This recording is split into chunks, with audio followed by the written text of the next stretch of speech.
करें। हमारा छोटा सा राज्य उत्तराखंड ये समृद्ध हो, प्राकृतिक आपदाओं से बचा रहे, और वो अच्छा कार्य कर रहे हैं। उसकी प्रशंसा के लिए संतों ने अपना आशीर्वाद के रूप में उनको शब्द भी दिए।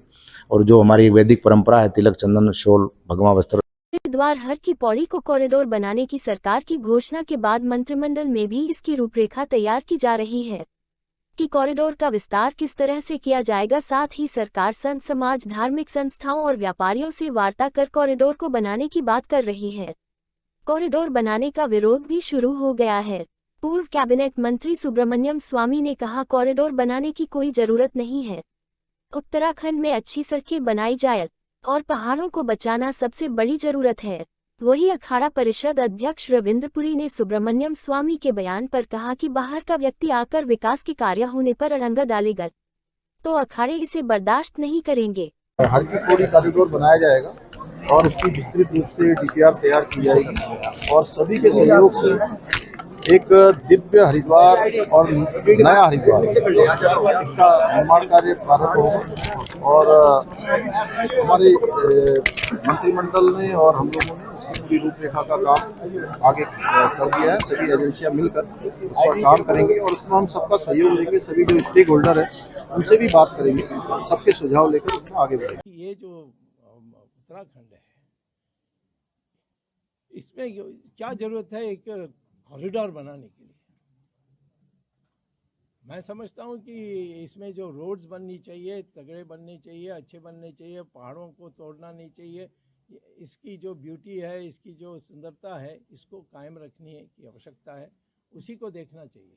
देखो, कॉरिडोर का जहाँ तक मामला, हरिद्वार के विकास की अगर कोई बात आएगी तो जिलाधिकारी महोदय ने अपनी तरफ से कहा कि संतों से हम अखाड़ों से राय लेंगे। तो वो विषय जब हमारे संज्ञान में आएगा तो उसमें हम अपनी राय देंगे। अगर विकास की कोई बात आती है, कोई व्यक्ति बाहर से आकर के विरोध करेगा, उसको अखाड़े उसको मानेंगे नहीं। कॉरिडोर में जो अगर आवश्यकता के अनुसार निर्माण कार्य तो बिल्कुल होना चाहिए, क्योंकि लाखों करोड़ों लोग हरिद्वार में आते हैं और भारत ही नहीं, अभी तो विश्व के सनातन धर्मावलंबियों की श्रद्धा है हरिद्वार के प्रति। शास्त्रों के उल्लेख के अनुसार कलयुग का प्रधान तीर्थ है हरिद्वार। अगर उसका कोई विकास का कार्य होता है तो वो अवश्य होना चाहिए, लेकिन उसमें यहाँ के स्थानीय व्यापारी और जनता को किसी प्रकार का कष्ट ना हो, सारी सुविधाओं को ध्यान में रखते हुए अगर निर्माण कार्य होता है तो उसका हम समर्थन करेंगे। काशी विश्वनाथ का कॉरिडोर बना तो उसमें हमारे अखाड़े के 2 मंदिर हैं। अन्नपूर्णा माता का जो मठ है, मंदिर विश्वनाथ परिसर में ही है।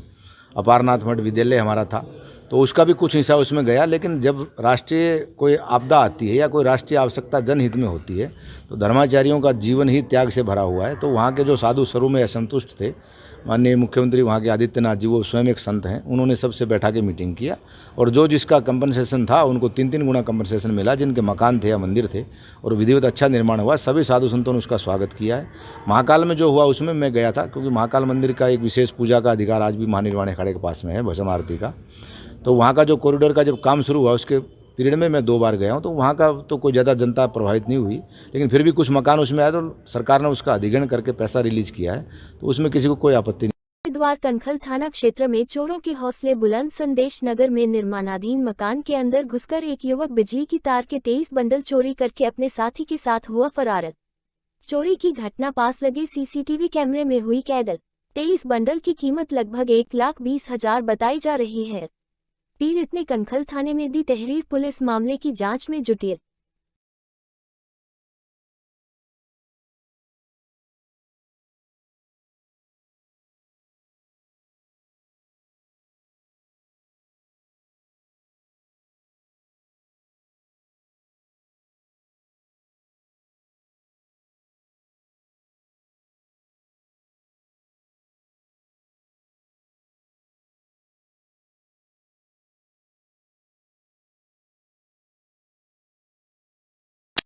सर के सुल्तानपुर गांव स्थित बाबा हजरत सैयद दादा खान की दरगाह पर 40वें उर्स का आयोजन होने जा रहा है। 13 से 15 मार्च तक उर्स का आयोजन होगा। दरगाह की प्रबंधन कमेटी द्वारा दरगाह परिसर के सौंदर्यीकरण का काम शुरू कर दिया है। समाज सेवी वरिस अहमद द्वारा दरगाह के लिए नए मंच का शिलान्यास किया गया। मान्यता है कि बाबा हजरत सैयद दादा खान की मजार पर चादर चढ़ाने से सभी मन्नतें पूरी होती है और यही कारण है कि दूर दूर से अकीदतमंद यहाँ माथा टेकने आते हैं। हर साल की तरह इस बार भी धूमधाम के साथ यहां आयोजित होने वाले उर्स की तैयारियां प्रबंधन कमेटी द्वारा की जा रही है। देखो, ये दादा खान बाबा और उर्फ मोबिन शाह बाबा का 40वां उर्स यहाँ पर किया जा रहा है, जिसके लिए जगह की बक्सर के सुल्तानपुर गांव स्थित बाबा हजरत सैयद दादा खान की दरगाह पर 40वें उर्स का आयोजन होने जा रहा है। 13 से 15 मार्च तक उर्स का आयोजन होगा। दरगाह की प्रबंधन कमेटी द्वारा दरगाह परिसर के सौंदर्यीकरण का काम शुरू कर दिया है। समाज सेवी वरिस अहमद द्वारा दरगाह के लिए नए मंच का शिलान्यास किया गया। मान्यता है कि बाबा हजरत सैयद दादा खान की मजार पर चादर चढ़ाने से सभी मन्नतें पूरी होती है और यही कारण है कि दूर दूर से अकीदतमंद यहाँ माथा टेकने आते हैं। हर साल की तरह इस बार भी धूमधाम के साथ यहाँ आयोजित होने वाले उर्स की तैयारियां प्रबंधन कमेटी द्वारा की जा रही है।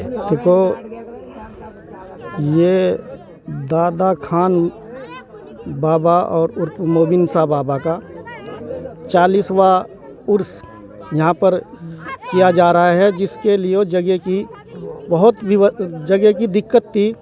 इस बार हमने जगह बढ़ा के और इस जगह को स्टेज के लिए हमने यहाँ पर शिलान्यास किया जा रहा है और मोबिन शाह बाबा दादा खान पीर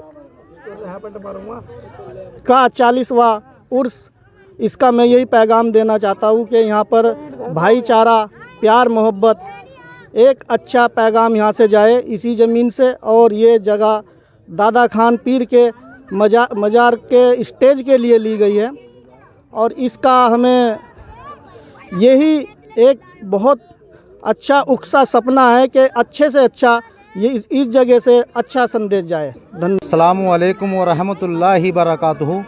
जैसे कि आप लोगों को जानकर बेहद खुशी होगी कि पिछले साल डायरेक्टर वरीस अहमद ने सरकार दादा खान बाबा मोमिन शाह की बारगाह में खड़े होकर स्टेज बनवाने का वादा किया था। आज उस कार्य पर आप कायम हैं। वो स्टेज बनाने का कार्य शुरू किया गया है और आने वाली 13 तारीख में तस्लीम आरिफ और टीना परवीन और 14 तारीख में क्या नाम शरीफ परवाज और उनके साथ में भी लेडीज़ होगी रौनक परवीन और 15 तारीख में इंशाल्लाह मुशहरा होगा। जो सरकार का सालाना उर्स मनाया जाता है, हर साल की तरह इस बार भी सरकार का उर्स मनाया जा रहा है। तमाम अहले अकीदतमंद लोगों से और हमारे भारतवासियों से गुजारिश है कि वो ज़्यादा से ज़्यादा आए, सवाब दारैन।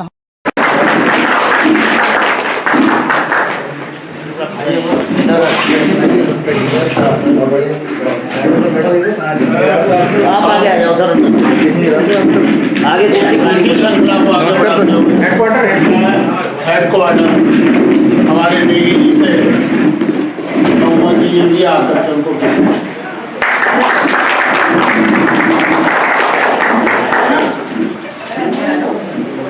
समस्त ऑफिस की तरफ से, ऑफिस वालों की तरफ से मैडम से और उनके द्वारा एक गिफ्ट के लिए ऑफिस स्टाफ की तरफ से हुआ है। मैं मैडम से कहूँगा कि आकर के उनको ये गिफ्ट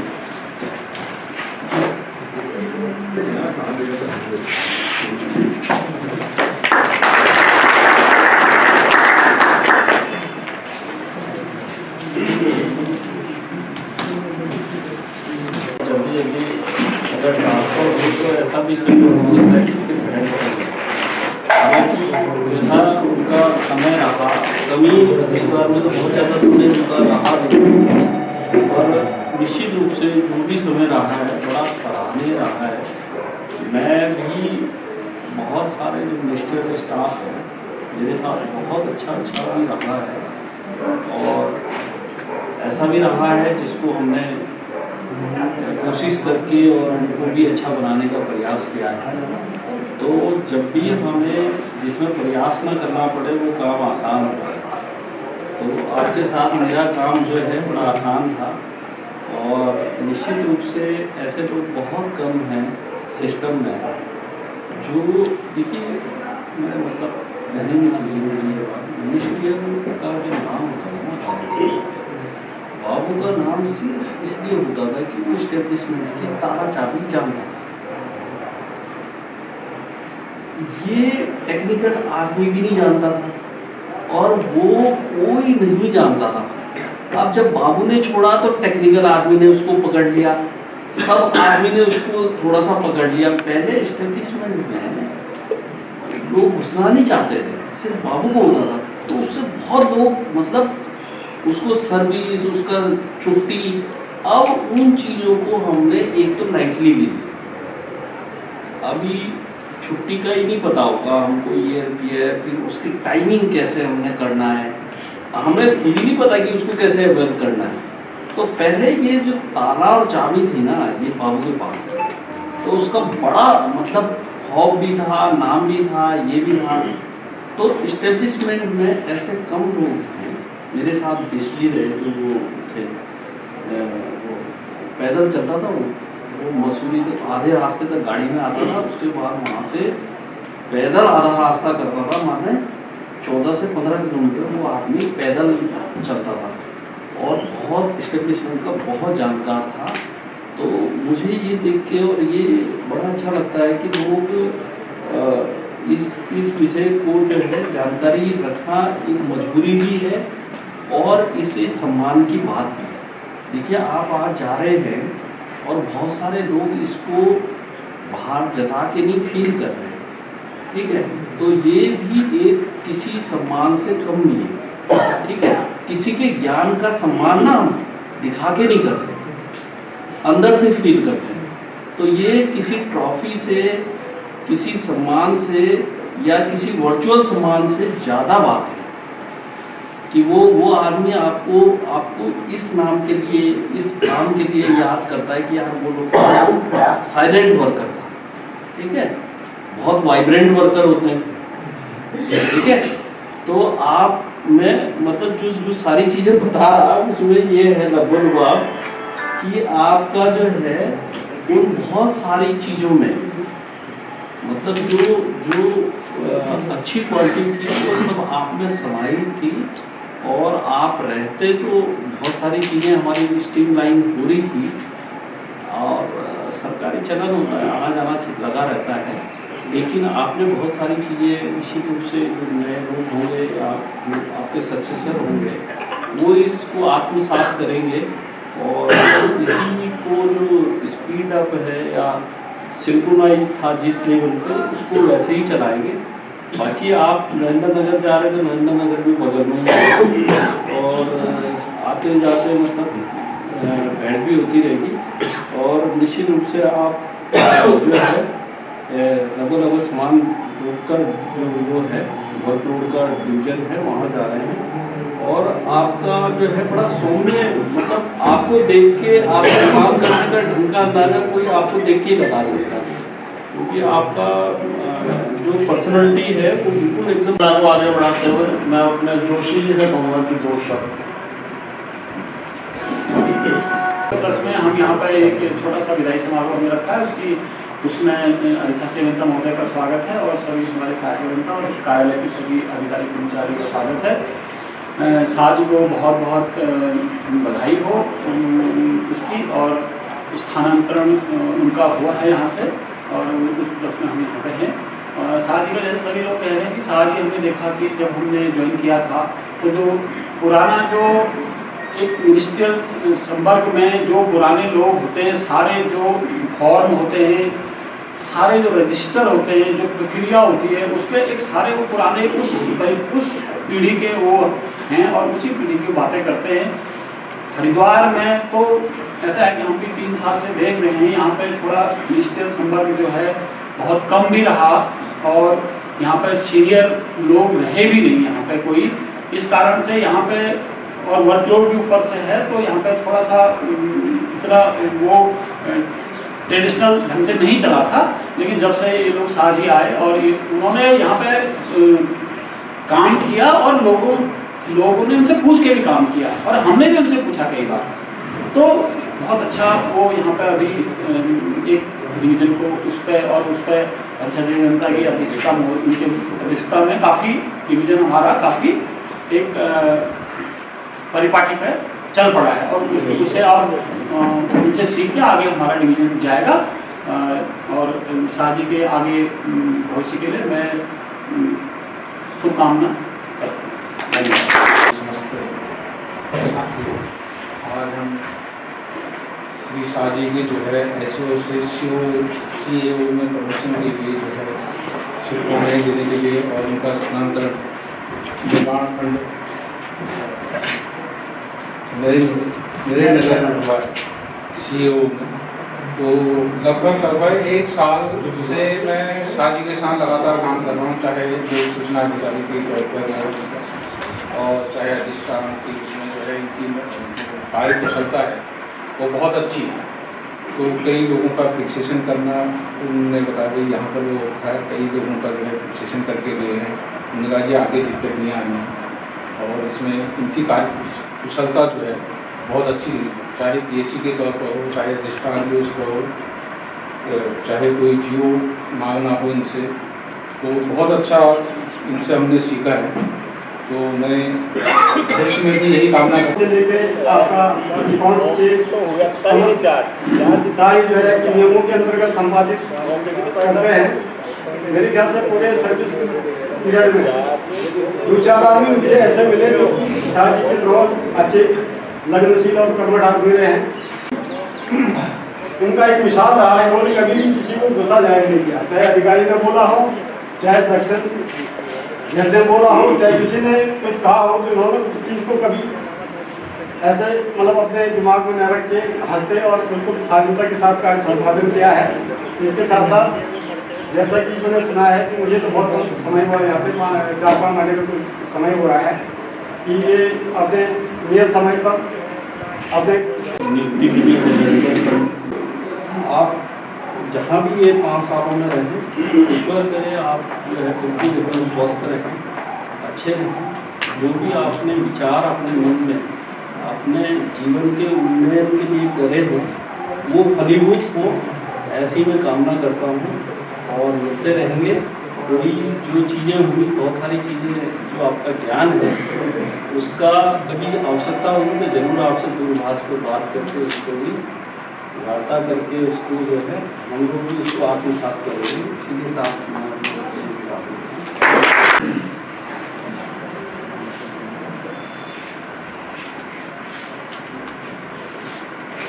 रिकॉर्डिंग जैसे लॉकडाउन लग गया ना, ऊपर रिकॉर्डिंग हो रहा है, छोड़ देंगे तो रिकॉर्डिंग बंद हो जाएगी। ये रिकॉर्ड हो रहा है, छोड़ दिया रिकॉर्ड हो रहा है।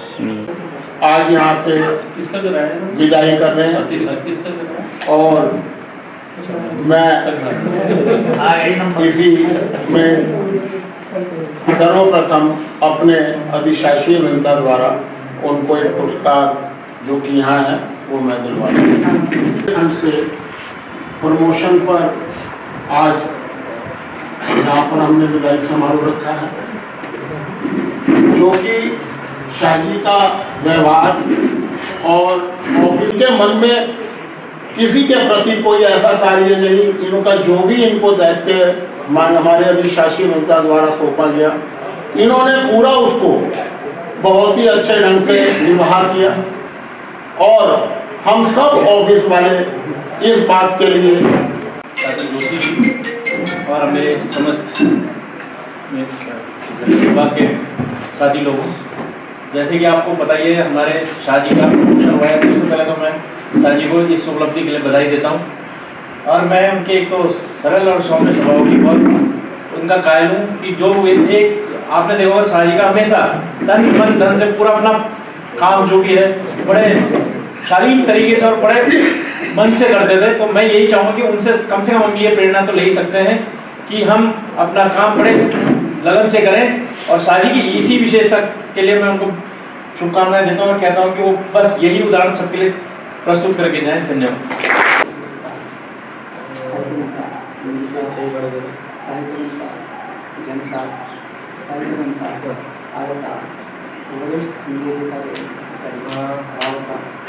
मुख्य प्रशासन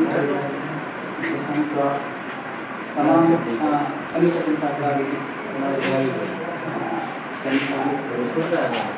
एवं मिनिस्टर समस्त कर्मचारी एवं अन्य वर्ग के समस्त कर्मचारी एवं आप लोगों ने जो सम्मान दिया है, इस सम्मान लायक का मैं भी जो आप लोगों ने मेरे बारे में कहा है उसके लायक मैं नहीं था। सरकारी सेवा में स्थानांतरण पदोन्नति के नियम है, चालू करने के आदेश है उनका अनुपालन करना हमारे लिए आवश्यक है। मुझे हरिद्वार में 1 वर्ष का समय पूर्ण हुआ है और मेरे एसएससी मंत्री महोदय ने कहा कि मात्र मतलब आप मेरे हाथ की बात कीजिए, ये तो आदेश का पालन करना भी हमारा कर्तव्य है। मेरी कार्यप्रणाली जैसी भी रही होगी, अब तेजी में भी काम किया होगा, धीमी गति से भी काम किया होगा, उतार भी किया होगा, चढ़ाव भी किया होगा, कटिंग भी की होगी, गलती भी करी होगी। उसके लिए मेरा सार्वजनिक अनुरोध से और आप लोगों से क्षमा चाहूँगा। और जो आपने विदाई दी है, मैं तहे दिल से समस्त अधिकारी और कर्मचारियों के लिए आभार व्यक्त करता हूँ और मेरा परिवार भी आपका आभार व्यक्त करता हूँ। धन्यवाद। नगरी हरिद्वार में होली के त्योहार के करीब अवैध शराब माफिया सक्रिय हो जाते हैं और बड़े पैमाने पर अवैध शराब का काला कारोबार करते हैं। इसी को देखते हुए आबकारी विभाग अलर्ट मोड पर नजर आ रहा है। आबकारी विभाग होली से पहले अवैध शराब को लेकर बड़ा अभियान चलाने जा रहा है, जिसके चलते अवैध शराब के कारोबारियों पर नकेल कर सके। इसके लिए आबकारी विभाग द्वारा कई टीमें बनाई गई है, साथ ही ड्रोन कैमरे से भी नजर रखी जाएगी। जिला आबकारी अधिकारी प्रभा शंकर मिश्रा का कहना है कि आबकारी विभाग होली से पहले बड़े पैमाने पर अभियान चलाने जा रहा है, जिसके तहत अवैध शराब के अड्डों को नष्ट किया जा सके। और होली के पहले एक विशेष अभियान चलाने जा रहे हैं, जिसमें हम ये सुनिश्चित करेंगे कि जो अवैध शराब के अड्डे हैं, बेचने के अड्डे हैं, उनको पूरी तरह से नष्ट किया जाए। और लगातार अभियान कई महीनों से चल भी रहा है, तो यही कोशिश है कि होली का पर्व शांतिपूर्वक निपटे और हम इस पर जो है पूरी प्रभावी कार्रवाई करें। अलग से टीमें बनाई जाएंगी और निश्चित तौर से, और अपराध निरोधक क्षेत्र की हमारे यहाँ लक्सर में, रुड़की में और हरिद्वार में टीमें बनेंगी। जनपदीय एनफोर्समेंट की टीमें भी संयुक्त रूप से काम करेंगी। तो उस पर विशेष फोकस है कि जो पथरी नाले के आसपास के इलाके हैं, जो काफ़ी प्रभावित रहता है, हरिद्वार का क्षेत्र है, लक्सर का खानपुर का इलाका है, और लक्सर का सिदड़ू का इलाका है, डेरा कलाल का इलाका है, प्रतापपुर का इलाका है, और रायगढ़ी के पास जो बाणगंगा का इलाका है, इस इलाकों में हमारा विशेष फोकस रहेगा। और रुड़की में नारसन, कोलकी, ये सब जो इलाका है, नाथू, खेड़ी, इन सब इलाकों में हम विशेष फोकस करने जा रहे हैं। सुनिश्चित किया जाएगा कि जो धार्मिक हमारे स्थल है, उनके आसपास कोई किसी भी तरह की शराब न बिके, और सुनिश्चित किया जाएगा जिला को प्रदूषण मुक्त करने के लिए केंद्र और राज्य सरकारों ने अब तक अरबों रुपए किए हैं, लेकिन हकीकत कुछ और ही बताती है। हरिद्वार में ज्वालापुर स्थित कस्साबान नाले में पशुओं के कटान के अवशेष गिर रहे हैं। गौर करने वाली बात तो ये है कि इस इलाके में पशुओं का कटान प्रतिबंधित है, बावजूद इसके रोजाना इन अवशेषों को गंगा में गिराया जा रहा है। यूं तो हर महीने जिला गंगा संरक्षण समिति की बैठक आयोजित होनी चाहिए, लेकिन प्रशासनिक लापरवाही के चलते हर महीने आयोजित होने वाली यह बैठक 3 महीने बाद आयोजित हुई है। बैठक में मामला उठने पर जिलाधिकारी ने नगर निगम को लताड़ लगाते हुए एसडीएम को इसकी जांच सौंपी है और आरोपियों पर सख्त कार्रवाई के आदेश दिए हैं। समिति की बैठक हुई थी और उसमें सभी हमारे जो गवर्नमेंट ऑफिसर्स जिसकी कमेटी के मेंबर हैं वो उपस्थित थे, साथ ही साथ जो नामित सदस्य थे वो भी थे। तो कई इश्यूज़ पर चर्चा हुई। इसमें कस्साबान नाले को लेकर अक्सर शिकायत रहती है कि वहाँ कभी कभी ब्लड भी दिखता है, तो आज इस पर काफ़ी सख्त निर्देश दिए गए हैं और ये कहा गया है कि इसका नियमित रूप से निरीक्षण किया जाए और जो लोग इस गतिविधियों में हैं उस पर तत्काल कार्रवाई की जाएगी, हैवी पेनल्टी इम्पोज की जाएगी और किसी भी प्रकार की स्लॉटरिंग उस क्षेत्र में नहीं होने दी जाएगी। आज जिला गंगा संरक्षण समिति की बैठक थी, काफ़ी दिनों बाद हुई, आप 3 माह के बाद हुई है, वर्ष हर महीने होनी चाहिए थी, लेकिन काफ़ी दिन से ये मामला चल रहा था कि ज्वालापुर कस्साबान नाले में ब्लड आता है, अवशेष आते हैं पशुओं के, तो उसको लेकर के आज नगर निगम जो बार बार जो है बहानाबाजी कर रहा था, उसको लेकर के अब एसडीएम को ये कार्य सौंपा है और उन्हें 3 दिन का आदेश दिया है कि भी 3 दिन में इसकी रिपोर्ट दें और उन पर भारी जुर्माना किया जाए, मुकदमा कराया जाएगा। जो है वो बहानाबाजी करते हैं, तो आज यही सब उसमें हुआ। अवैध कटान होता है एक्चुअल में कस्साबान नाले पर, ज्वालापुर पे, वहाँ पर दुकान बनी हुई है, जबकि नगर निगम द्वारा उनको कोई परमिशन नहीं है। उन्होंने स्वयं नगर निगम ने कहा है कि हमने किसी को कोई लाइसेंस नहीं जारी किया, उसके बावजूद ही वहाँ अवैध दुकानें हैं मांस की। जो उत्तराखंड में एक बार फिर मनरेगा कर्मचारी हड़ताल करने का मन बना रहे हैं। आज मनरेगा कर्मचारी संगठन के प्रदेश अध्यक्ष सुंदर मणि सेमवाल ने डुंड ब्लॉक कार्यालय में एक प्रेस वार्ता को संबोधित करते हुए कहा कि पिछले साल 2022 में मनरेगा कर्मचारियों ने नियमितीकरण की मांग को लेकर 84 उससे पूछताछ की। और यूपी के बलिया से बैंक लॉकर में छिपाए गए 22 लाख की ज्वेलरी भी बरामद की। साथ ही संजीव चतुर्वेदी के भतीजे अनुराग पांडे को भी रिमांड पर लेकर 2,70,000 रुपए की नकदी बरामद की गई है।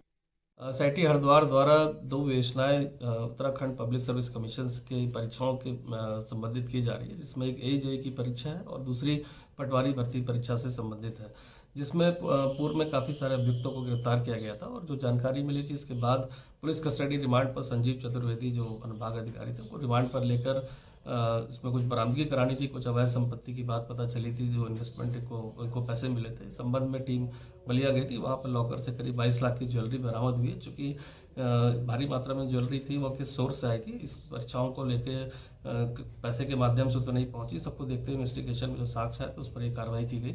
साथ ही साथ अनुराग पांडे जिस पर 50,000 का इनाम था, जो फरार चल रहा था, उसकी गिरफ्तारी के उपरांत उसका भी माननीय न्यायालय से पुलिस कस्टडी रिमांड लिया गया था, जिससे 2,70,000 की जो अवैध नकदी जो परीक्षाओं के माध्यम से उसने अर्जित की थी वो भी बरामद की गई है। दोनों अभियुक्तों को देश के 3 राज्यों में चुनाव परिणाम आने के बाद भारतीय जनता पार्टी के नेता और कार्यकर्ताओं में काफी खुशी का माहौल देखने को मिल रहा है। इन परिणामों के बाद 2024 लोकसभा चुनाव से पहले भारतीय जनता पार्टी के लिए पूरे देश में माहौल बन रहा है। चुनाव परिणामों के बाद हरिद्वार सांसद रमेश पोखरियाल निशंक ने इस जीत को प्रधानमंत्री नरेंद्र मोदी की नीतियों की जीत बताया और कहा कि जो देश में बेईमान और भ्रष्टाचारी लोग हैं उन्हें सलाखों के पीछे भेजने का काम सरकार कर रही है। हरिद्वार सांसद रमेश पोखरियाल निशंक का कहना है कि भारतीय जनता पार्टी की देश में लगातार जीत हो रही है। यह इस बात का परिणाम है कि देश के लोगों को भारतीय जनता पार्टी पर भरोसा है। प्रधानमंत्री नरेंद्र मोदी के नेतृत्व में जिस तरह से कार्य किए जा रहे हैं उसे एक तरफा पूरे देश में भारतीय जनता पार्टी के पक्ष में माहौल बन रहा है। जो बेईमान और भ्रष्टाचारी है उन्हें सलाखों के पीछे भेजा जा रहा है। भारतीय जनता पार्टी की लगातार जीत हो रही है। ये इस बात का प्रमाण है कि भारतीय जनता पार्टी जो दुनिया की सबसे बड़ी पार्टी है, पूरे देश को इस पार्टी पर भरोसा है और नरेंद्र मोदी जी की यशस्वी नेतृत्व पर जो इन 8-9 सालों में काम हुआ है बच्चा भी महसूस करता है और इसलिए ये तरफा भारतीय जनता पार्टी के पक्ष में वातावरण बन रहा है। जो बेईमान है, भ्रष्टाचारी हैं, उनको जेल के शिकंजों में डाला जा रहा है, चाहे किसी भी प्रकार का कोई अपराधी क्यों न हो। महामहिम राष्ट्रपति जी का जो ऐतिहासिक अभिभाषण हुआ है, महामहिम ने कहा है कि मेरी गवर्नमेंट सबका साथ सबके विकास के रास्ते पर चली और उस रास्ते से होते हुए सबका विश्वास और सबके प्रयास ये संकल्प से लेकर के सिद्धि की ओर जा रही है। ये जितनी योजनाएं आंकड़ों के साथ बताया कि पिछले 50-60 में जितना काम नहीं हो सका, इस गवर्नमेंट ने उसने 50-60 साल के इतिहास को बदल डाला, विकास की गंगा को बहाया है। आज हिंदुस्तान पर पूरी दुनिया की नजरें हैं, चाहे यूक्रेन और रूस का युद्ध हो। लोगों को लगता है कि यदि इसका समाधान निकाल सकता है तो नरेंद्र मोदी निकाल सकते हैं। आज हिंदुस्तान पूरी दुनिया में पूरी ताकत के साथ खड़ा हुआ है, यंग इंडिया रहने वाले पूरी दुनिया में। तो महामहिम का जो अभी वो दुनिया के देश सोचते हैं उससे 2 कदम आगे बढ़े, ऐसे भारत का निर्माण करना चाहते हैं। ऐसा भारत जिसकी विविधता अटल हो जाए। ये देश विविधताओं का देश है। आपने देखा होगा जो हमारे प्रदेश है, ये देश ऐसा अद्भुत देश है विविधताओं। उत्तराखंड सरकार द्वारा जोर शोर से 4 धाम यात्रा की तैयारी की जा रही है। यात्रा के लिए इस बार भी रजिस्ट्रेशन अनिवार्य किया गया है। हरिद्वार के ट्रैवल कारोबारियों और हरिद्वार व्यापार मंडल के पदाधिकारियों ने सरकार की रजिस्ट्रेशन व्यवस्था का विरोध किया और पर्यटन अधिकारी को ज्ञापन सौंप राज्य के मुख्यमंत्री से 4 धाम यात्रा में यात्रियों की सीमित संख्या की बाध्यता को खत्म करने की मांग करी। ट्रैवल कारोबारियों ने आरोप लगाया कि एक तरफ तो सरकार पर्यटन को बढ़ावा देने का प्रचार कर रही है, दूसरी तरफ 4 धाम यात्रा में आने वाले यात्रियों की संख्या को सीमित कर रही है। यात्रियों की संख्या सीमित कर देने से 4 धाम यात्रा से जुड़े होटल, ट्रैवल और अन्य तमाम व्यापारियों को आर्थिक नुकसान होगा।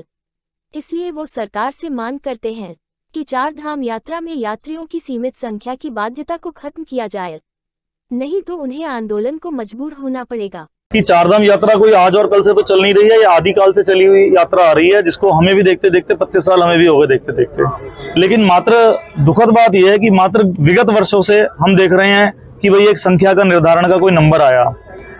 कोरोना काल था तब तो समझ में आता था, चलो पूरे भारत में एक व्यवस्था बनी थी कि लोग डिस्टेंसिंग मेंटेन करना है, कम लोग जाएं, वो बात समझने में आती थी, सब लोग मान भी रहे थे, उस विषय पे काम भी चल रहा था। परंतु आज पूरे भारत से किसी भी जगह पर, आप लोग भी सब जानते हैं इस विषय को, कि किसी भी जगह पर कोई संख्या का निर्धारण की व्यवस्था रही नहीं है। तो मात्र हमारी चारधाम यात्रा से किसकी क्या नाराजगी है, क्यों इसमें कुठाराघात किया जा रहा है, ये खाली विषय पर्यटन का विषय नहीं है, ये तीर्थाटन का विषय भी है। आज इस तरह की व्यवस्थाएं किसी मंदिर पर निर्धारण हो जाए कि यहाँ इतने लोग जाएंगे, यहाँ इतने लोग नहीं जाएंगे, तो ऐसा आदिकाल से तो कभी चलता आया नहीं है। तो इसका हम घोर विरोध करते हैं, इस पे आपत्ति दर्ज कराते हैं कि सरकार इस पे पुनर्विचार करे कि भाई ये सीमित संख्या पर किसी प्रकार से हम इसको मानने को तैयार नहीं है। हमारी सीधी सीधी एक सूत्रीय मांग, आज जो हमने धरना प्रदर्शन किया, इस पे एक सूत्रीय मांग है कि ये जो सीमित संख्या लगी है ये हटनी चाहिए, इसको हम मानने किसी कीमत पर भी हम तैयार नहीं है। जो चारधाम यात्रा का सरकार तैयारियां कर रही है, वो अपनी तैयारी ना करने के बहाना ढूंढते हुए यात्रियों की संख्या जो है सीमित करने में लगी पड़ी है। एक सरकार कहती है कि डबल इंजन की सरकार है, ऑल वेदर रोड बन रहे हैं, टूरिज्म को बढ़ावा देंगे हम, आगे टूरिज्म बढ़ना चाहिए, और एक तरफ ये कहते हैं कि टूरिज्म आना नहीं चाहिए। जो दूर दराज गांव देहात का आदमी है उसको यही नहीं पता रजिस्ट्रेशन क्या चीज है, और एक रजिस्ट्रेशन का जो ये फरमान हर साल ये लागू कर देते हैं, उसका क्या मतलब है। आपने जो तैयारी करनी है यात्रा के ऊपर, संबंधित यात्रा रूटों के ऊपर धामों में यात्रियों की व्यवस्था करनी चाहिए, जहाँ यात्री की 30,000 35,000 यात्री की ठहरने की व्यवस्था है, सब व्यवस्था ऑलरेडी है, और सरकार वहीं 5,000 की संख्या करती है, कहीं 9,000 की, कहीं 18,000 की, कहीं 15,000 की। ये क्या सिस्टम है हमारा? जो हरिद्वार पूरा उत्तराखंड जो चारधाम यात्रा के ऊपर संख्या सीमित हो रही है, उससे जो है ऊपर की तरफ जो है बड़ा गलत मैसेज जाएगा। सरकार जो ये नियम लागू करा है, इसको नियम को वापस करना चाहिए, कोई संख्या सीमित नहीं होना चाहिए पूरे हिंदुस्तान में। कोई चारधाम यात्रा जल्द ही शुरू होने वाली है। सरकार चारधाम यात्रा में देश विदेश से आने वाले श्रद्धालुओं को किसी भी प्रकार की परेशानी न हो, इसको लेकर कार्य कर रही है, मगर विपक्ष सरकार द्वारा किए जा रहे कार्य को लेकर सरकार को घेरने का कार्य कर रहा है। पूर्व मुख्यमंत्री हरीश रावत ने जोशीमठ आपदा के बाद शुरू हो रही चारधाम यात्रा को लेकर केंद्र और राज्य सरकार पर तीखे प्रहार किए। यात्रा को लेकर के आक्रोश सरकार की कुव्यवस्था से डरे हुए हैं, और जिस प्रकार की स्थिति जोशीमठ में है उससे हम लोगों के मन में भी आशंका है कि सरकार ठीक से यात्रा का संचालन कर नहीं पाएगी, नहीं कर पाएगी। फिर भी क्योंकि चारधाम यात्रा राज्य की अर्थव्यवस्था के लिए भी आवश्यक है और हमारी शान भी है, हमारा कर्तव्य भी है राज्य के रूप में। हम चाहते हैं चारधाम यात्रा सफल हो, और कांग्रेस इस मामले में हर तरीके का सकारात्मक सहयोग भी देगी और सुझाव। खाली बातों में है, पिछली बार भी खाली बातें की थी इन्होंने, और यात्री केदार धाम में गलत संदेश लेकर के गए, और इस बार भी हमको डर लगा हुआ है। मैं उम्मीद करता हूं कि पुष्कर सिंह धामी जी व्यक्तिगत रुचि लेकर के चारधाम यात्रा को सुव्यवस्थित करवा। बातों पर बातें बनाते हैं, काम पर भाजपा का न दिल्ली में ध्यान है न देहरादून में ध्यान है, वो तो बातों की खा रहे हैं। देखिए कब तक खाते हैं, जब तक मुख्यमंत्री व्यक्तिगत रुचि नहीं लेंगे और अपने ऊपर जिम्मेदारी लेकर के चारधाम यात्रा का संचालन नहीं करवाएंगे, हमेशा कुछ न कुछ खामियां रह जाएगी।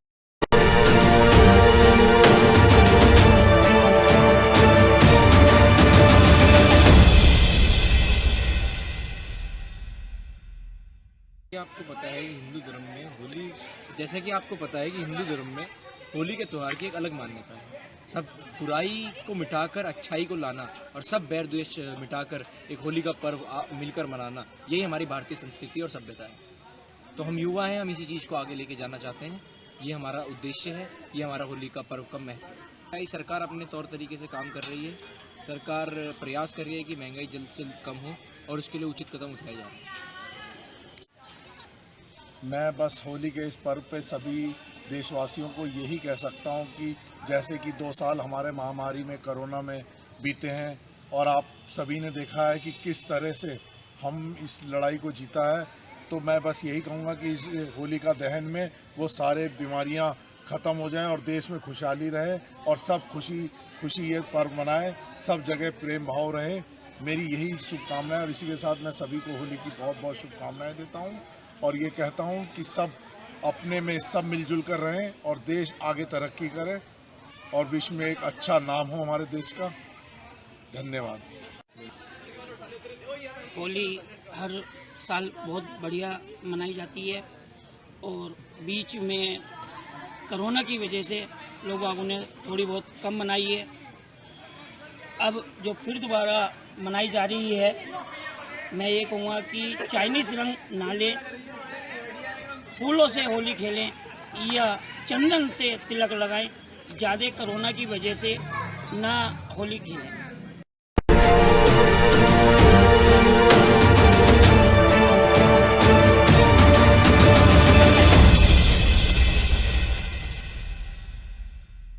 कांग्रेस के पूर्व राष्ट्रीय अध्यक्ष राहुल गांधी की भारत जोड़ो यात्रा की तर्ज पर उत्तराखंड में हाथ से हाथ जोड़ो यात्रा निकाल रही है। यात्रा के माध्यम से कांग्रेस नेता केंद्र और राज्य सरकार को गिरने का कार्य कर रहे हैं। आज हरिद्वार में पूर्व मुख्यमंत्री हरीश रावत के नेतृत्व में आर्य नगर चौक से ज्वालापुर तक हाथ से हाथ जोड़ो यात्रा निकाली गई। पूर्व मुख्यमंत्री हरीश रावत ने केंद्र और राज्य सरकार पर कई तीखे वार किए, तो वही अपनी राजनीतिक पारी से संन्यास लेने की बात पर कन्नी काटते नजर आए। ये यात्रा हाथ से हाथ जोड़ो हमारा राष्ट्रव्यापी प्रोग्राम है। इस सरकार के कई कुकृतियों को जनता लूट रही है। रसोई में आग लगी हुई है, गैस के दाम निरंतर आसमान पर है, पेट्रोल डीजल आदि के दाम, हर खाने की चीज के दाम आसमान पर है, बेरोजगारी चरम पर है, महिलाओं पर अत्याचार निरंतर बढ़ रहा है, किसानों की मजदूरों की अनसुनी हो रही है, छोटे व्यापारी त्रस्त है। ये सब चीजों के खिलाफ जन जागृति के लिए ये हाथ से हाथ जोड़ो अभियान चल रहा है। आप तो अभी घोषित कर सकते हैं कि हरीश रावत सन्यासी है करके। एक बात बताओ, मुझसे ज्यादा बड़ा सन्यासी कौन है जो है 300 कितने दिन 65 दिन होते हैं, मैं 367 दिन जो है जनता का काम करता हूँ और सुबह से शाम तक करता हूँ, तो यही तो सन्यास है। आप ये कह सकते हैं कि 2024 में कांग्रेस की सत्ता में वापसी, लोकतांत्रिक संवैधानिक शक्तियों की सत्ता में वापसी के लिए हरीश रावत समर्पित भाव से काम अभी बहुत समय है, समय आने पर मुहूर्त निकाल करके सब बातें की जाएंगी। वहाँ बहुत सारे सवाल हैं। नौजवानों के ऊपर जो नौकरी मांग रहे थे, लाठीचार्ज हुआ है, भ्रष्टाचार को ये सरकार छुपाना चाह रही है, अंकिता हत्याकांड के हत्यारों को छिपाना चाह रही है, उनको बचाना चाह रही है। गन्ना किसानों के साथ धोखा किया है, गन्ने का खरीद मूल्य नहीं बढ़ाया है, इकबालपुर चीनी मिल पर 200 करोड़ रुपया बाकी है और किसानों का भुगतान नहीं हो रहा है। और इसके अलावा बहुत सारे विकास संबंधी सवाल हैं। वो सारे सवाल जो है गैरसैंण कूच के दौरान कांग्रेस उठा रही है और उन पर ही एक कूच आयोजित किया गया है। और मैं सारे कांग्रेस जनों से अपील करना चाहता हूं कि 13 मार्च को जो है गैरसैंण पहुंचे, भराड़ी सैंण पहुंचे और कूच में भाग लें। राहुल जी ने जो कहा है वो धरातली सत्य है और सत्य दिल्ली में भी वही होता है, वाशिंगटन में भी वही होता है, लंदन में भी वही होता है। और जहाँ तक सवाल बाबा रामदेव जी का है, संत हैं, उन्होंने ठीक कहा, उनकी सीख का हम आदर करेंगे, मगर ये बात उनको भी कहनी चाहिए थी जिन लोगों ने देश के प्रधानमंत्री के रूप में विदेशों की धरती पर पहले के प्रधानमंत्रियों के खिलाफ, पहले की सरकारों के खिलाफ खुले बयान दिए थे। तो जिन्होंने विदेश की धरती में अपने देश की राजनीति को उठा करके एक सर्वमान्य नियम की अवहेलना की, तो वो नियम की भी जो है, मैं संत हमेशा जो है सत्य कहते हैं। यदि आज वो सत्य समझते हैं, इसको उन्होंने कहा है, तो उस समय ये सत्य उनको याद क्यों नहीं आया? ये मेरा उनसे प्रश्न है कि वो जो है उसकी भी निंदा करें, जिसने भी विदेश की धरती पर इस देश के सवाल कहे।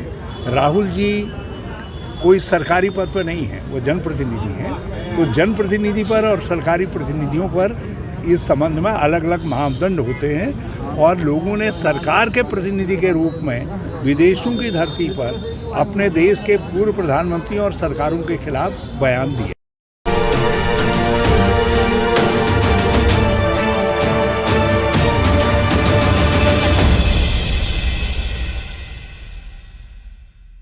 उत्तर प्रदेश के उप मुख्यमंत्री बृजेश पाठक आज परिवार सहित हरिद्वार दौरे पर पहुंचे।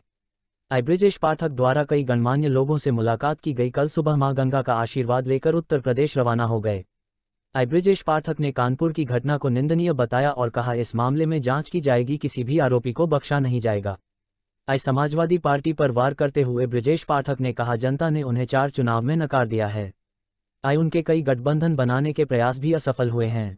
चुनाव को लेकर बृजेश पाठक ने कहा भारतीय जनता पार्टी पूरी तैयार है और अब मुझे जानकारी मीडिया के माध्यम से मिली है, पूरी प्रकरण के जांच के आदेश दिए गए हैं और जो भी दोषी होगा उसमें हम कार्रवाई करेंगे। समाजवादी पार्टी के पास कहने को कुछ है नहीं, न नीति है न एजेंडा। जनता ने उन्हें 14, 17, 19 और 22 4 चुनाव में लगातार नकारा है और कई गठबंधन के प्रयास भी असफल साबित हुए हैं। ये पुलिस की तफ्तीश का विषय है, ये डे टू डे हमारे पास फाइलें नहीं आती हैं। हमारी सरकार का स्टैंड ये है कि हम अपराध पर 0 टॉलरेंस की नीति के तहत आगे बढ़ रहे हैं। किसी भी अपराधी को हम नहीं छोड़ेंगे, कड़ी से कड़ी सजा कानून के तहत मिलेगी। पूरी तरह से भारतीय जनता पार्टी तैयार है और 2024 में फिर प्रचंड बहुमत की माननीय प्रधानमंत्री नरेंद्र मोदी जी के नेतृत्व में सरकार बनेगी। देश की जनता का भरोसा आदरणीय प्रधानमंत्री नरेंद्र मोदी जी के प्रति लगातार बढ़ा है। तो 2024 में जब लोकसभा का चुनाव होगा, आप देखेंगे कि हम प्रचंड बहुमत की दोबारा सरकार आदरणीय मोदी जी के नेतृत्व में बनाएंगे।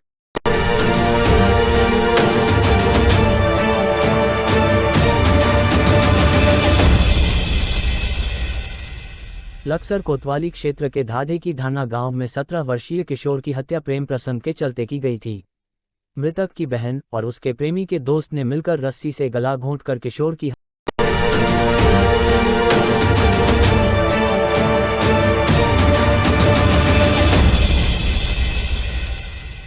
लक्सर कोतवाली क्षेत्र के धाधे की धाना गांव में 17 वर्षीय किशोर की हत्या प्रेम प्रसंग के चलते की गई थी।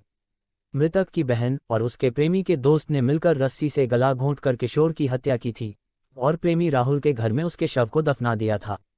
आज लक्सर पहुंचे हरिद्वार की एसपी क्राइम रेखा यादव ने प्रेस वार्ता कर पूरे मामले का खुलासा किया। 10 फरवरी को परिवारजन द्वारा एक सूचना पुलिस को मुहैया कराई जाती है। इसमें बताया जाता है कि उनका नाबालिग पुत्र 6 तारीख से लापता है, जिसके संबंध में तत्काल अभियोग पंजीकृत करके विवेचना शुरू कर दी जाती है। इसी क्रम में पुलिस टीमों का गठन किया जाता है, इस संबंध में जानकारी जुटाई जाती है। 2 दिन पूर्व इसी संबंध में एक टीम को ये जानकारी मिलती है कि लड़के की बहन का किसी के साथ प्रेम प्रसंग था, जिसके चलते परिवार को आपत्ति थी। तो जिस पर तुरंत लड़की को बुलाया जाता है, उससे पूछताछ की जाती है। लड़की से कुछ संदेहास्पद जानकारी प्राप्त होती है, जिसकी पुष्टि करने हेतु लड़की के जो पुरुष मित्र हैं उनको भी बुलाया जाता है। दोनों की जब बातचीत करने पर पूरे घटनाक्रम की खुलासा होता है और उन्हीं की निशानदेही पर बॉडी रिकवर कर ली जाती है।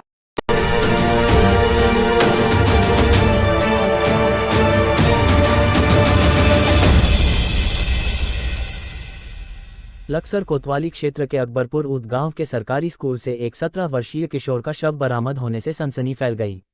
मृतक किशोर का नाम प्रवीण पुत्र जयचंद है, जो अकबरपुर ऊद गांव का ही निवासी है। स्कूल के आंगन में खड़े आम के पेड़ से लटका हुआ उसका शव बरामद हुआ है। बताया जा रहा है कि मृतक किशोर बीती रात से लापता था। आज सुबह जब स्कूल खुला तो सबके होश उड़ गए। फांसी के फंदे में किशोर को लटका हुआ देखकर परिजनों में चीख पुकार मच गई। सुबह सूचना मिली कि अकबरपुर के निवासी एक परवीन नाम के युवक की, जो लगभग 18 वर्ष का बताया जा रहा है, उसकी डेड बॉडी मिली है और वो जो है प्रथम दृष्टया जो है उसके द्वारा आत्महत्या करना हैंगिंग करके पाया गया है। तो उसकी डेड बॉडी जो है पंचायत नाम भर के पोस्टमार्टम के लिए भेजी जा रही है और उसकी मृत्यु के कारणों के बारे में अभी जाँच की जा रही है और उसके संबंध में अग्रिम कार्रवाई की जाएगी।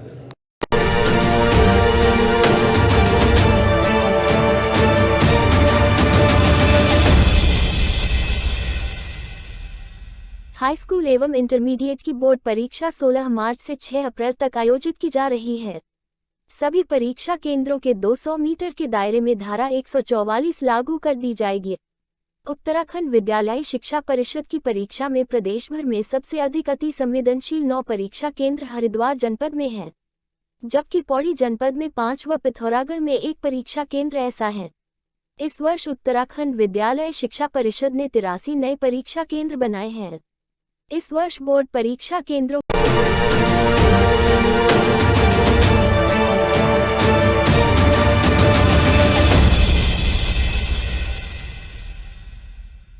नंदा गौरा योजना में फर्जीवाड़े के आरोपी 193 लोगों पर मुकदमा दर्ज, मंत्री के आदेश पर हुई कार्रवाई। हरिद्वार जिले में वित्तीय वर्ष 2022-23 में जन्म के आधार पर योजना का लाभ प्राप्त करने वाले कुल 1328 आवेदनों में से 70 एवं 12वीं पास के आधार पर लाभ लेने के लिए कुल 4174 आवेदनों में से L.123 कुल 193 आवेदनों में आय प्रमाण पत्रों से छेड़छाड़ की गई थी। हरिद्वार के सिद्धकुल थाने में मुकदमा दर्ज किया गया है।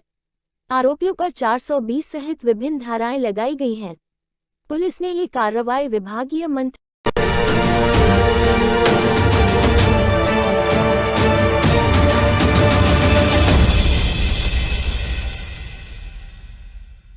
हरिद्वार में हर की परी पर बनाई गई सोशल मीडिया रील इन दिनों जमकर वायरल हो रही है, जिसमें दो युवतियां फिल्मी गाने पर डांस करती हुई नजर आ रही है, जिसे लेकर जहां साधु संतों और तीर्थ पुरोहितों में खासा गुस्सा देखा जा रहा है, वहीं पुलिस भी अब इन युवतियों की तलाश कर रही है। जो जाने अनजाने में ऐसा काम करते हैं और पुलिस का काम इनको रोकना है। अगर नहीं मानेंगे इनके लिए दूसरी कार्रवाई होना अति आवश्यक है। देखिए, लोगों से अपील भी है कि ये एक जो धार्मिक प्लेस है हर की पैड़ी, वहाँ पे आके किसी भी ऐसे कृत्य को अंजाम न दें जिससे कि लोग आहत हों। लोगों से मेरी अपील है। इसके बावजूद अगर कोई इस तरह के कृत्य करता है तो हमारे पास इन्फॉर्मेशन आती है तो तत्काल हम लोग उसमें कार्रवाई करते हैं। ये भी जो है, ये वीडियो वायरल हुई है, ये वीडियो हमारे संज्ञान में आया है। इस पे त्वरित कार्रवाई के आदेश भी दे दिए गए हैं और इसमें कार्रवाई करके जो भी इसमें आवश्यक कार्रवाई होगी वो की जाएगी। ये हमारे पास जो इन्फॉर्मेशन आई, कुछ मीडिया बंधु भी हमें दिए हैं और जो पब्लिक है उनके द्वारा भी हमें बताया गया और इसको हम लोग पता कर रहे हैं। जैसे ही पता चलेगा इनके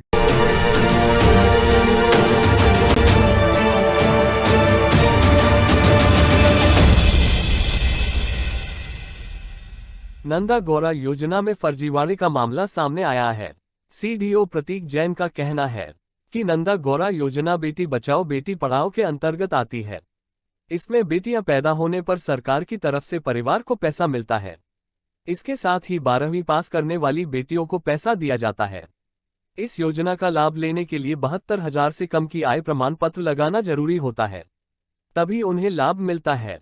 हमारे द्वारा प्रमाण पत्रों की जांच की गई, उसमें तहसील के प्रमाण पत्रों में 72,000 से ज्यादा और नंदा गौरा योजना में 72,000 से कम का आय प्रमाण पत्र लगाया गया है। इससे सिद्ध होता है कि आवेदकों द्वारा फर्जीवाड़ा किया गया है। 193 आय प्रमाण पत्र ऐसे प्राप्त हुए हैं। जिलाधिकारी द्वारा इस मामले में मुकदमा दर्ज करने के आदेश दिए गए।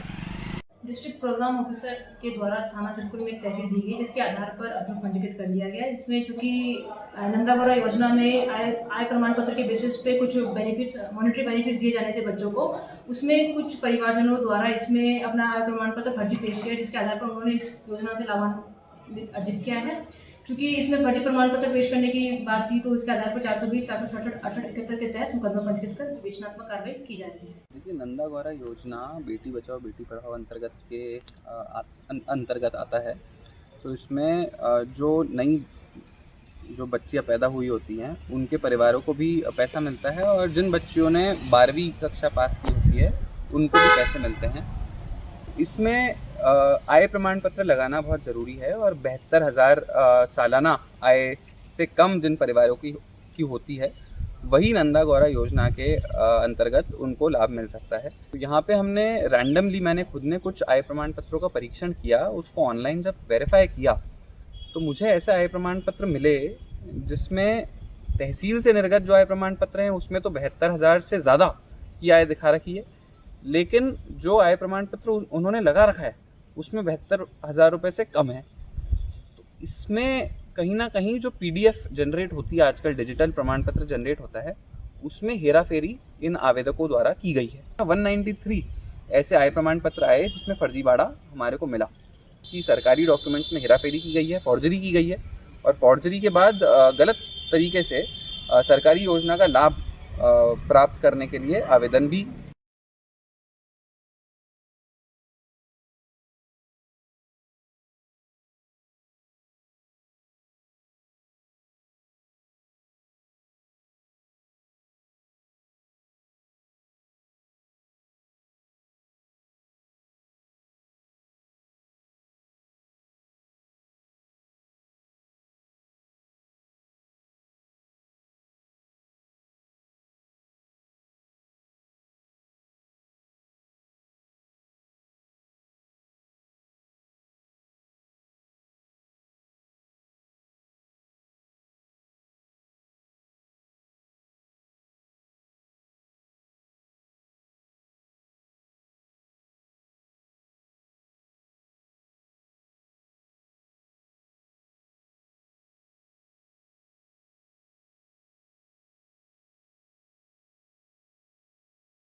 नंदा गौरा योजना में फर्जीवाड़े का मामला सामने आया है। सीडीओ प्रतीक जैन का कहना है कि नंदा गौरा योजना बेटी बचाओ बेटी पढ़ाओ के अंतर्गत आती है। इसमें बेटियां पैदा होने पर सरकार की तरफ से परिवार को पैसा मिलता है। इसके साथ ही 12वीं पास करने वाली बेटियों को पैसा दिया जाता है। इस योजना का लाभ लेने के लिए 72,000 से कम की आय प्रमाण पत्र लगाना जरूरी होता है, तभी उन्हें लाभ मिलता है। हमारे द्वारा प्रमाण पत्रों की जांच की गई, उसमें तहसील के प्रमाण पत्रों में 72,000 से ज्यादा और नंदा गौरा योजना में 72,000 से कम का आय प्रमाण पत्र लगाया गया है। इससे सिद्ध होता है कि आवेदकों द्वारा फर्जीवाड़ा किया गया है। 193 आय प्रमाण पत्र ऐसे प्राप्त हुए हैं। जिलाधिकारी द्वारा इस मामले में मुकदमा दर्ज करने के आदेश दिए गए।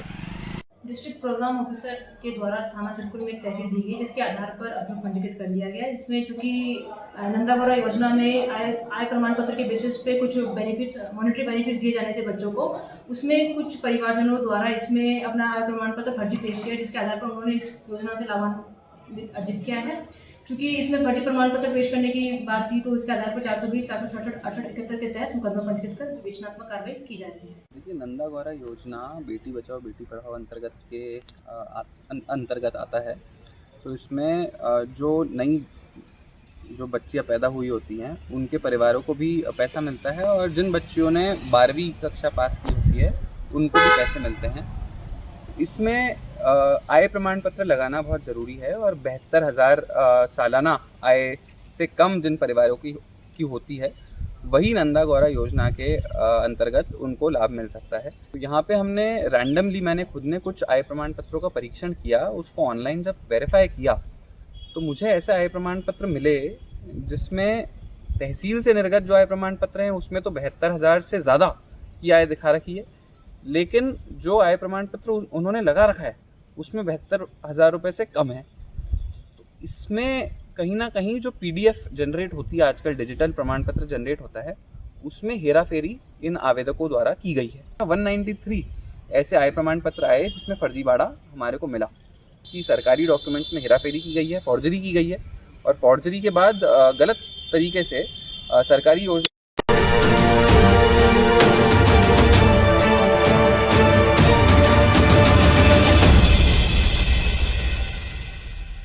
लक्सर के मेन बाजार स्थित एक मेडिकल स्टोर में आग लगने से अफरा तफरी मच गई। आग लगने से मेडिकल स्टोर में रखी लाखों की दवाएं जलकर राख हो गई। इतना ही नहीं, मेडिकल स्टोर के ऊपर एक मोबाइल की दुकान और बराबर में किताबों के गोदाम को भी आग ने अपनी चपेट में ले लिया। जब तक फायर ब्रिगेड की टीम घटनास्थल पर पहुंची, मेडिकल स्टोर में रखी दवाएं जलकर राख हो गई, लेकिन फायर ब्रिगेड की टीम ने वक्त रहते आग पर काबू पा लिया। सूचना मिलते ही लक्सर के तहसीलदार चंद्रशेखर वशिष्ठ भी घटनास्थल पर पहुंचे, जहां उन्होंने फायर ब्रिगेड के अधिकारियों और दुकान मालिकों से घटना की जानकारी जुटाई।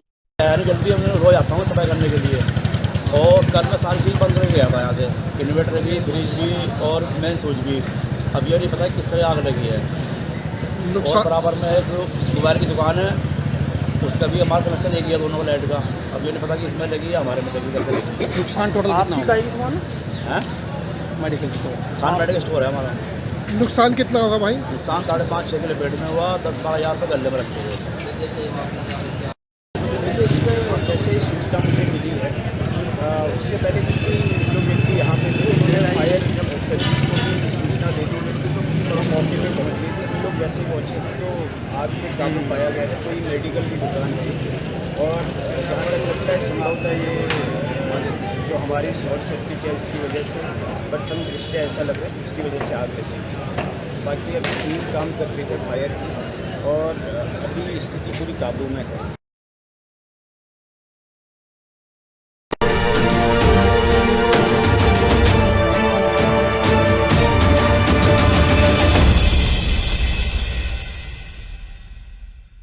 उत्तराखंड लोक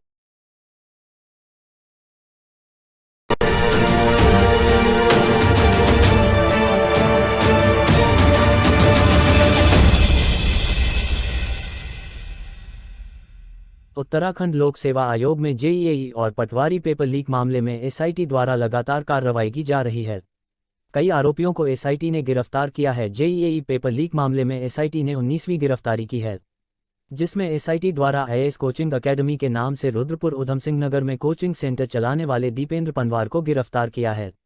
जो मुख्य आरोपी संजय धारीवाल के साथ मिलकर लाखों रुपए की धनराशि अपने परिचितों के खातों में मंगवाकर भर्ती परीक्षा पेपर लीक में शामिल था। हरिद्वार द्वारा AJ परीक्षा प्रश्न पत्र लीक और पटवारी परीक्षा लीक में जो है विवेचना की जा रही थी। इसमें पूर्व में 35 अभियुक्तों की गिरफ्तारी इसमें विभिन्न परीक्षाओं दोनों परीक्षाओं में की जा चुकी है। साथ ही साथ इसमें एक नई गिरफ्तारी AJ परीक्षा में लिखी गई जिसमें कोचिंग इंस्टीट्यूट का संचालक जो रुद्रपुर का निवासी IS कोचिंग एकेडमी चला रहा था दीपक पवार, इसकी गिरफ्तारी की गई है। समस्त साक्ष्यों के आधार पर यह व्यक्ति खुद भी विभिन्न छात्रों से इसने जो है अपने विभिन्न अकाउंट में पैसे लिए थे। साथ ही साथ खुद भी परीक्षा के लिए बिहारीगढ़ एक रिजॉर्ट में पूर्व में आया था, परीक्षा से पूर्व में आया था। समस्त साक्ष्यों के आधार पर इसकी गिरफ्तारी की गई है। साथ ही साथ पूर्व में 7 अभियुक्तों पर गैंगस्टर एक्ट की कार्रवाई की गई थी। इसको बढ़ाते हुए अब कुल 25 अभियुक्तों पर जो AJ परीक्षा में शामिल थे नकल माफिया और जो पटवारी परीक्षा में भी शामिल थे 25 लोगों पर गैंगस्टर एक्ट लगाई गई है। इसके लिए विवेचना कल ही रात इसमें कनखल थाने में मुकदमा दर्ज कर लिया गया, आगे की विवेचना चल रही है।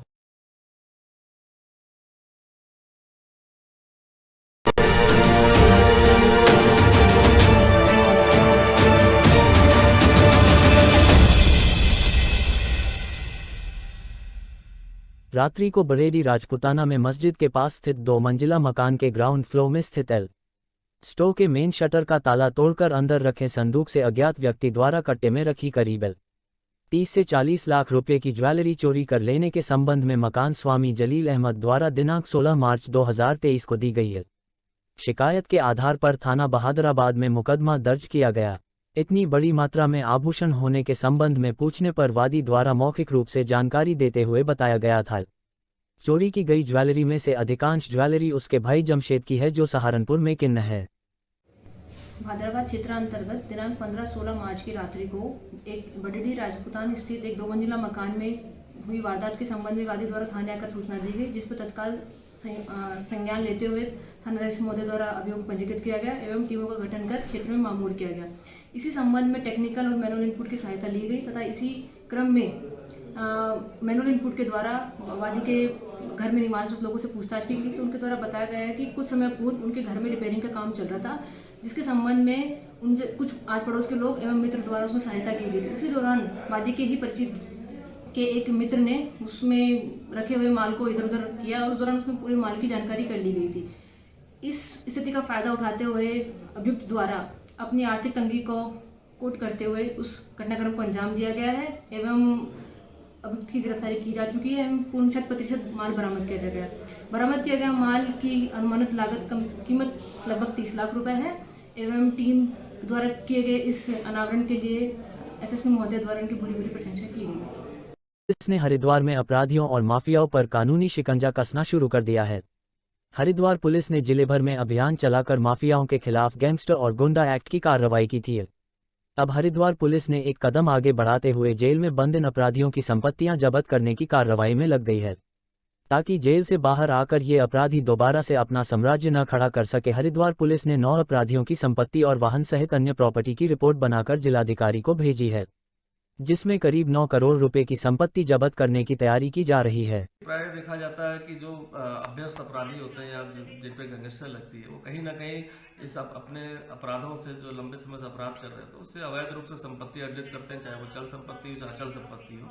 इसी को देखते हुए अभियान के तहत जो है जिले भर में जो हमारे गैंगस्टर एक्ट के अभियुक्त थे उनकी संपत्तियों की जाँच की गई कि कितनी, और उसमें पाया गया कि 9 ऐसे अभियुक्त थे जिनके द्वारा लंबे समय से अवैध संपत्ति अपने रिश्तेदारों के नाम या बेनामी नामों से ली जा रही थी। साथ ही साथ ऐसे वाहनों को भी प्रयोग किया जा रहा था जो अवैध संपत्ति से अर्जित थे। ऐसे 9 लोग को चिन्हित करके जो हमारे गैंगस्टर एक्ट में थे उस पर 9 करोड़ 60 लाख रुपए की अवैध संपत्ति की जो हमने चिन्हित किया था उसको जिलाधिकारी महोदय को भेजा गया, जिसमें आगे उनकी ऐसी अवैध संपत्तियों को फ्रीज किया जा सके। सरकारी हो या फिर निजी बैंक, एक आम आदमी को लोन देने के लिए कई तरह की औपचारिकताएं पूरी कराता है। कई बार औपचारिकता पूरी करने के बाद भी लोग बैंकों के चक्कर काटते रह जाते हैं और उन्हें लोन नहीं मिलता। लेकिन हरिद्वार में एक निजी बैंक के होम लोन डिपार्टमेंट में लाखों रुपए का फर्जीवाड़ा सामने आया है, जिसमें विभाग में कार्यरत एक कर्मचारी ने अपने ही परिजनों के साथ मिलकर बैंक को लाखों रुपए का चूना लगा दिया। आरोप है कि होम लोन के नाम पर फर्जी कागजात जमा कर कर्मचारी और उसका परिवार बैंक के 28,80,000 रुपए हड़प गए। अब बैंक की ओर से आरोपियों के खिलाफ संबंधित धाराओं में मुकदमा दर्ज करवाया गया है।